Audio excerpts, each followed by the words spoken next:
அனைவருக்கும் காலை வணக்கம். இன்னைக்கு என்ன சாப்பிடுன்னு பார்த்தீங்கன்னா, இன்னைக்கு உருளைக்கிழங்கு பட்டாணி குருமா, சாதம், அப்புறம் காலையில் டிஃபனுக்கு இட்லி.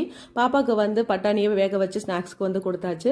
நேற்று எங்கள் வீட்டுக்கார லேடிஸ் கேட்ட போட்டு இந்த மாதிரி நடித்ததுக்கு நிறைய பேர் பாராட்டு தெரிவிச்சிருந்தீங்க. அவங்க எல்லாத்துக்கும் ரொம்ப ரொம்ப நன்றி.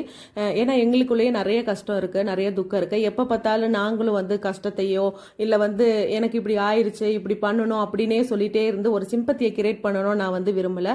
ஏன்னா மனுஷனாக பிறந்தா எல்லாமே கஷ்டம், துக்கம், எல்லாமே நம்மளுக்குள்ள இருக்கும். அதனால எப்ப பார்த்தாலும் அழுதுகிட்டே ஏதாவது ஒண்ணு சொல்லிக்கிட்டே நான் இருக்கணும்னு விரும்பல. எனக்குள்ள எங்களுக்கும் சந்தோஷங்கள் இருக்கு. அதை தான் நான் உங்ககிட்ட நாங்க பகிர்ந்துக்கிட்டோம். நாங்க வீடியோக்காக மட்டுமே இல்லை, நாங்க எப்பயுமே ஜாலியா தான் இருப்போம். டிக்டாக் இந்த மாதிரிலாம் கூட நாங்க அப்பெல்லாம் பண்ணுவோம். ஏன்னா நான் சந்தோஷமா இருந்தாதான் எங்க வீட்டுக்கார் நல்லா இருக்க முடியும், பாப்பா நல்லா இருக்க முடியும். நான் அழுதுகிட்டே இருந்தேன்னா அவங்க 2 பேர் மனசு கஷ்டப்படும். அதனால நாங்க 3 பேருமே, நானும் எங்க வீட்டுக்காரும் பாப்பாவை எவ்வளவுக்கு எவ்வளவு சந்தோஷமா வச்சுக்கணுமோ அவ்வளவு